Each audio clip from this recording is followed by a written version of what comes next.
All right, people. Good. It's all right. Oh, it's a pen. Oh, it's all right.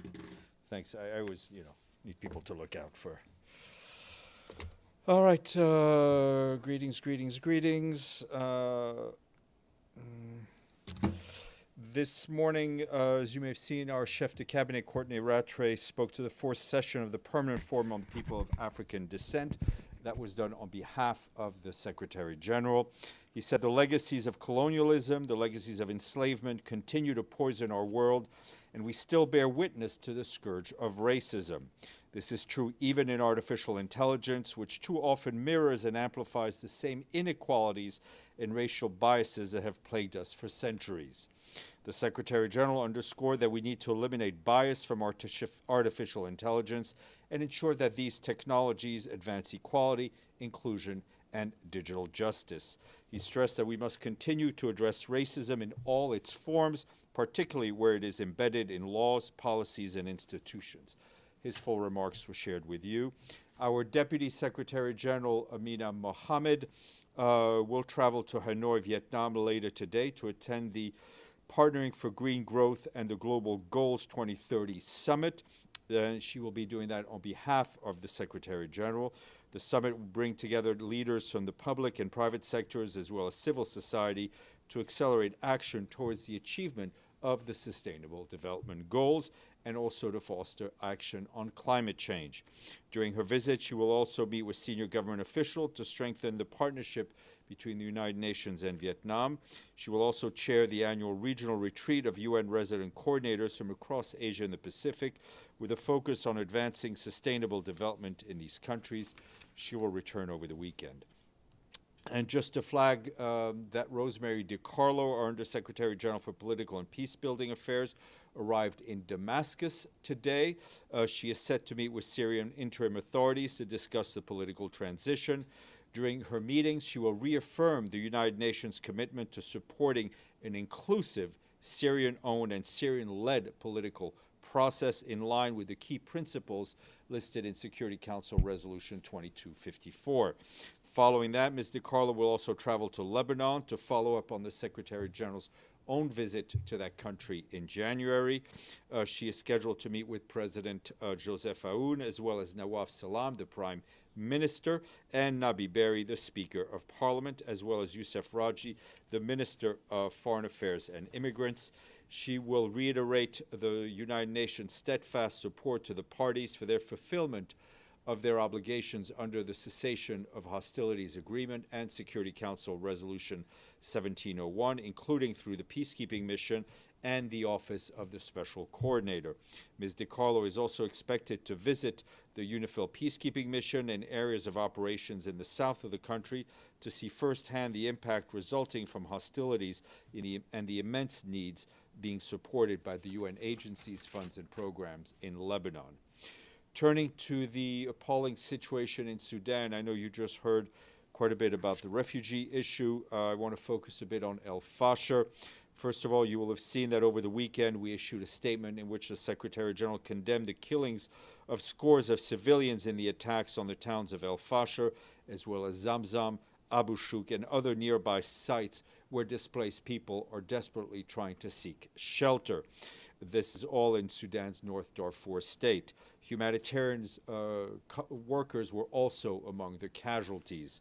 Our humanitarian and resident coordinator, Clementine Nkweta Salami, also condemned the violence in the strongest terms and joined us in calling for an immediate end to the hostilities and the protection of all civilians and humanitarian workers, stressing that all those responsible must be brought to justice.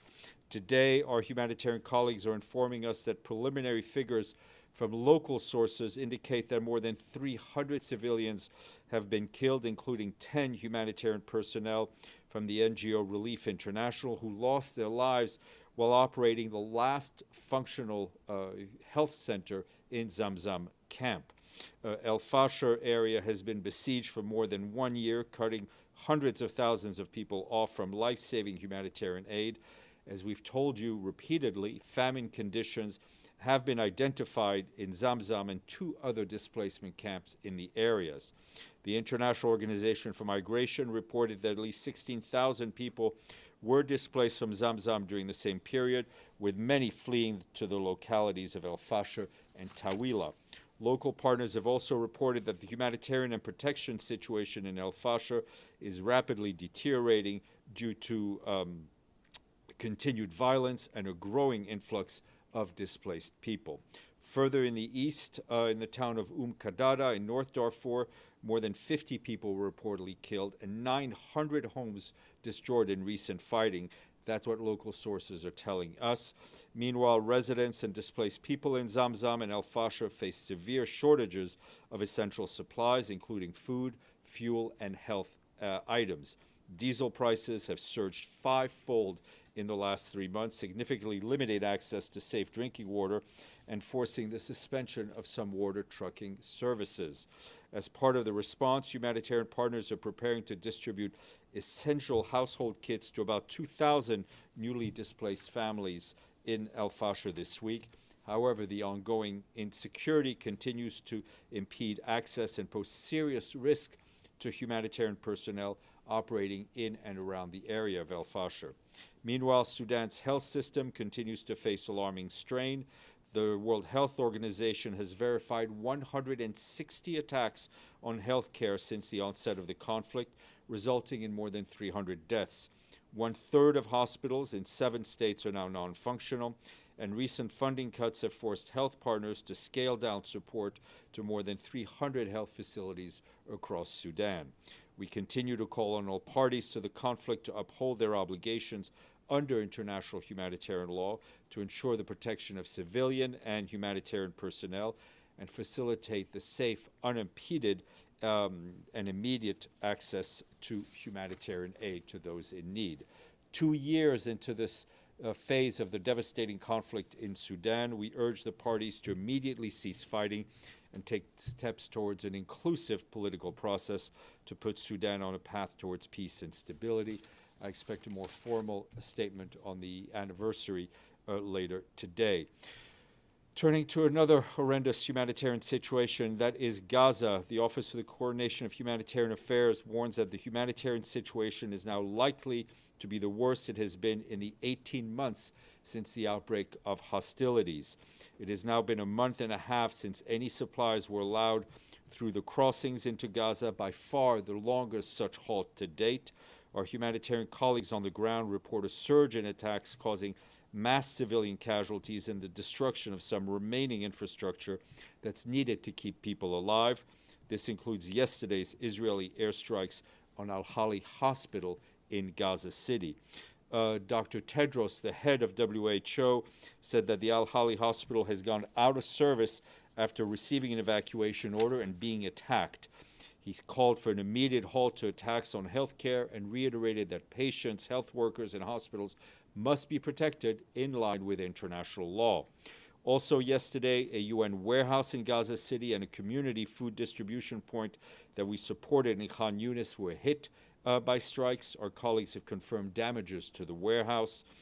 Meanwhile, Israeli authorities continue to issue additional displacement orders, further reducing the limited space available for families. Civilians are effectively trapped in an increasingly fragmented and unsafe enclaves in Gaza, where access to essential services for survival is dwindling day by day. 4 new displacement orders were issued over the weekend, 2 on Friday and another 2 on Saturday. Some of them followed reports of Palestinian rocket fire. Combined, these latest orders cover more than 33 square kilometers, which is more than half the size of Manhattan Island, or approximately 9% of the entire Gaza Strip. Hundreds of thousands of people lived in those areas. Based on our assessments from February, these areas also included medical points and other facilities supporting people's survival. Currently, about 70% of the Gaza Strip is under displacement orders or in no-go zones, where Israeli authorities require humanitarian teams to coordinate their movement. And I can tell you that displacement orders are, of course, undermining access to half of all water wells across the Gaza Strip. Our humanitarian colleagues also report that due to the closure of the crossings, compounded by restrictions within Gaza, dwindling supplies have forced them to ration and reduce deliveries to make the most of the remaining stock. Over the weekend, we were able to relocate some existing fuel stocks from areas under displacement orders to locations where they're more easily accessible by humanitarian workers. But just to be clear, we have not been able to bring fuel into Gaza since this latest closures began. Moving to Ukraine, you will have seen that yesterday evening we issued a statement in which the Secretary General said he was shocked and deeply alarmed to learn of the missile attack by the Russian armed forces on Sumy, which reportedly killed at least 34 people, including 2 children, and nearly wounded 100 others. According to authorities, 2 missiles struck a crowded street in the city center of Sumy Sunday morning, destroying a public bus with people inside and damaging many residential buildings, the city university facilities, and scores of civilian vehicles. The Secretary General noted the attack on Palm Sunday and at the start of Holy Week continues a devastating pattern of similar assaults on Ukraine cities and towns in recent weeks, resulting in civilian casualties and large-scale destruction. He underlined that attacks against civilians and civilian objects are prohibited under international humanitarian law, and that such attacks, wherever they occur, must end immediately. Our humanitarian coordinator for Ukraine, Matthias Schmale, strongly condemned the deadly attacks. Right after the attack, he said aid workers delivered first aid, emergency shelter, psychological support, including for children, as well as hot meals, blankets, and hygiene kits.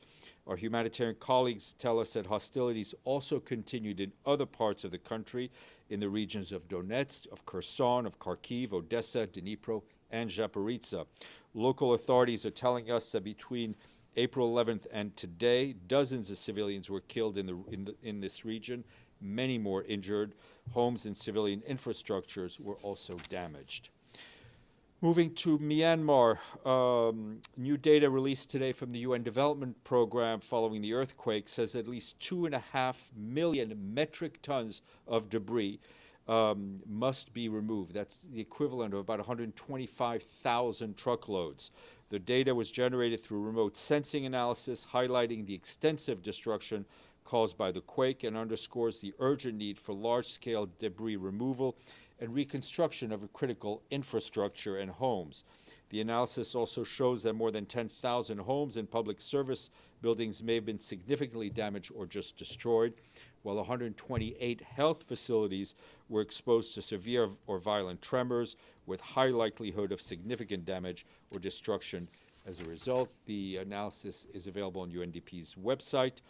Turning to South Sudan, our peacekeeping mission there says they're stepping up their patrols amid a deteriorating situation. The mission is also engaging with various communities and authorities. This comes as the areas of Upper Nile State continues to see clashes between the Sudan People's Defense Forces and the Sudan People's Liberation Movement in opposition, which is causing casualties and displacement among civilians.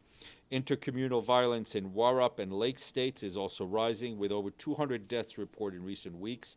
And just to flag that Nicholas Haysom, our special representative for the Secretary General, will be briefing the Security Council on Wednesday. And just north to Abyei, some positive news on the peacekeeping front there. 60 youth leaders, including 16 women from the Ngok Dinka community of Abyei and the Twik Dinka community of Warrap State in South Sudan, have signed an agreement committing to an immediate cessation of hostilities. They agreed to reopening key routes, which will enable free and secure movement of people and goods, and pledge on collaborating to counter misinformation and hate speech. That was a result of a 4-day dialogue attended by key peace partners, including our peacekeeping missions in both Abyei and South Sudan, non-governmental partners, community leaders, South Sudan Council of Churches. Both our missions reaffirmed their full support towards the implementation of these resolutions and strengthening dialogue and intercommunal harmony between communities. Quick update from the DRC, where our peacekeeping mission there in the eastern part of the Congo continues to engage proactively with communities in Ituri and North Kivu. On Friday, peacekeepers conducted a joint assessment mission in the areas of Mayangos, about 10 kilometers northeast of Beni, and in Sayo in North Kivu province. The mission aimed to evaluate the overall security situation and the protection of civilians ahead of a planned deployment of UN peacekeepers in the area. Over the weekend, the mission also deployed a mobile operating base to Chomia, about 30 kilometers southeast of Bunia in Ituri province. That deployment aims to help ease tensions following reports of alleged abuses by members of the Congolese armed forces at the Nyamusasi displacement site. And closer to this hemisphere, first in Haiti, the Director General of the International Organization for Migration, Amy Pope, arrived today in Port-au-Prince to begin a visit to the country. While there, she's scheduled to meet with the Prime Minister, Alix Didier Fils-Aimé, and other senior officials to discuss urgent humanitarian needs and IOM support to displaced communities. She's also planning to discuss durable solutions and migration governance efforts. This morning, Ms. Pope visited a site for internally displaced people, where she met with families impacted by gang violence. She also addressed IOM staff during the town hall meeting, recognizing their commitment under extremely challenging conditions. On Wednesday, she'll be our guest, and she'll brief you virtually from Haiti about her visit. And just further south in Ecuador, an update following the massive oil spill that took place in the Esmeralda province recently. OCHA's UN Disaster and Assessment Coordination Team carried out its work and found that at least 150,000 people have been impacted by the oil spill and need humanitarian assistance. The assessment also points to a concerning increase in respiratory and gastrointestinal diseases and limited access to safe drinking water.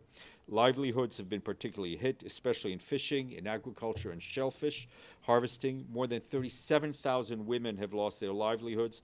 Many of them were shellfish gatherers and now face growing health risks and exposure to gender-based violence. We're testing water from affected rivers, treatment plants, and seafood from the ocean for hydrocarbons and heavy metals, as this could have a long-term health repercussions and economic repercussion. Lena Savelli, our humanitarian resident coordinator in Ecuador, shared the findings and recommendations with the government and ministers, and the National Humanitarian Forum reiterated our commitment to support the government with technical assistance. Almost done. In Osaka, Japan, the UN Pavilion opened at Expo 2025 over the weekend. In a welcome message to the pavilion, the Secretary General invited people to explore and discover how the United Nations plays a key role in people's lives today.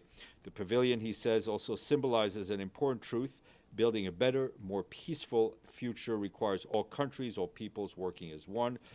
If you go to Osaka, go to the Expo, go see the pavilion. Today is World Chagas Disease Day, which is a disease known as the silent or silenced disease, an illness caused by a parasite that can lead to serious heart and stomach problems. Estimated 10,000 people die from it every year. This year's theme is Prevent, Control, Care, Everyone's Role in Chagas Disease. Lastly, we have a member state that paid its dues in full.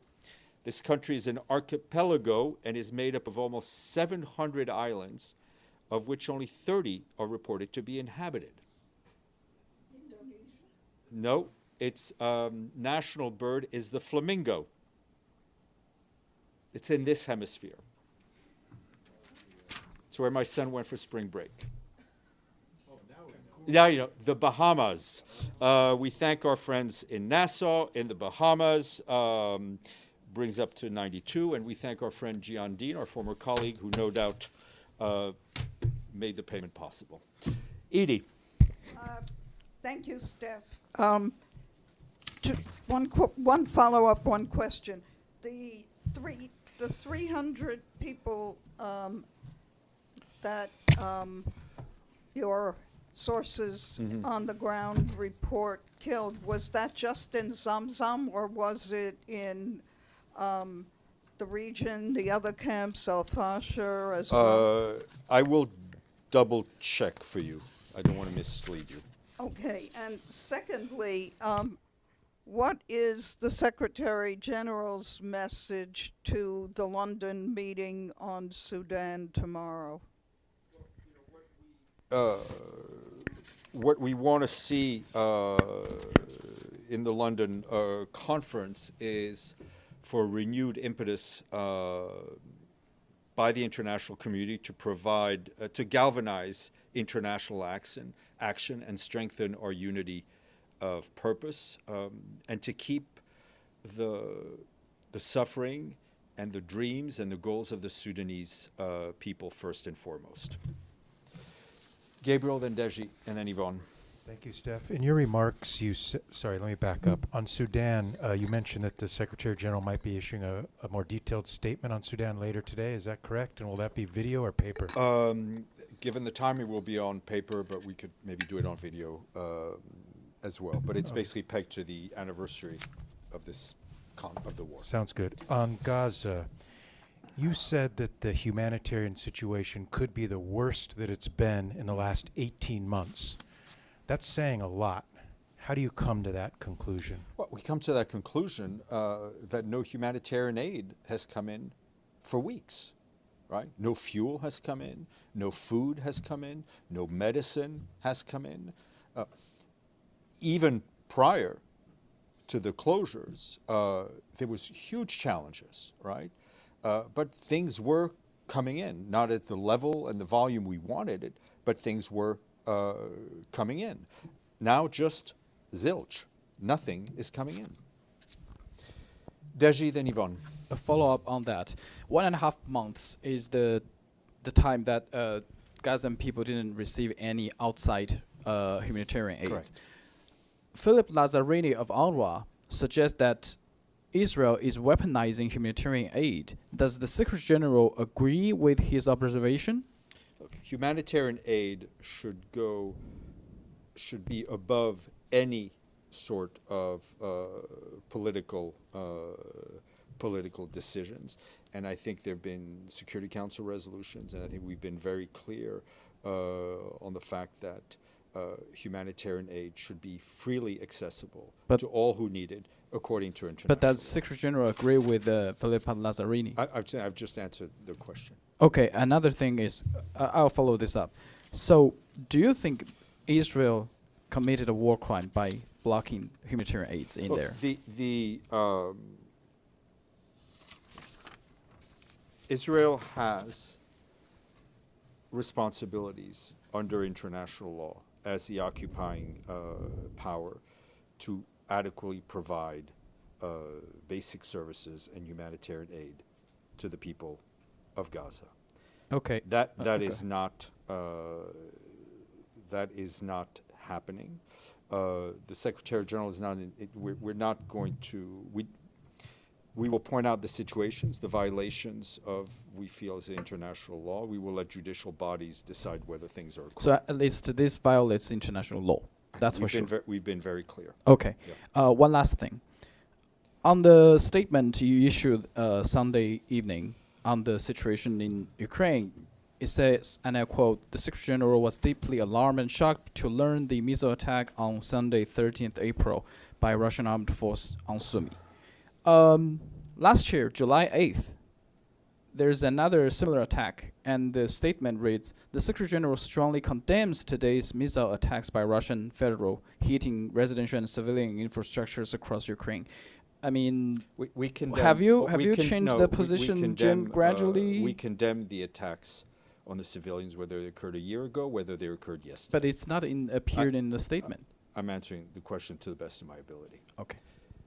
Yvonne, I will answer your question to the best of my Thanks, ability, Steph. which rarely meets your expectations. Rarely. But that's okay.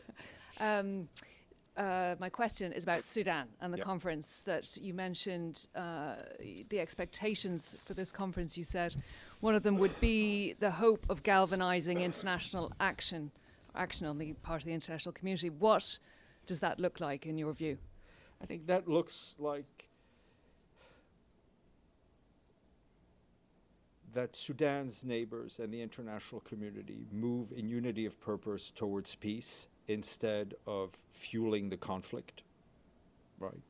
To ensure that the two military leaders who are fighting each other over a displacement camp where famine has been reported. And I think we just need to let that sink in, right, in terms of the horrors that we see today. And that we should all be working in unity of purpose, to find a political solution to this conflict, to support the efforts of Mr. Lamamra in this conflict. Would the Secretary General like to see a condemnation of countries like UAE for their support of the RSF? I think any country that supplies weapons to a conflict has a responsibility to ensure that those weapons are used properly and not in violation of international law. Yes, Ahmed. Just a spontaneous follow-up. Spontaneous, wow. Yes. We don't see much spontaneity here. When you say a country that supplies arms to another country, that the arms should be used in accordance with international law, what is the situation when a country supplies a non-state actor with arms, lethal arms, and there is no control or with to the extent of its usage? What's the situation? My answer will be the same. I mean, we know the volume of the global arms trade, right? We know the amount of money, and compare that to the volume of humanitarian aid or development aid, right? The arms trade is a fact of life. Any party that sells weapons has a responsibility for how they're also used. Okay, on that, no questions. Goodbye. Hasta la vista.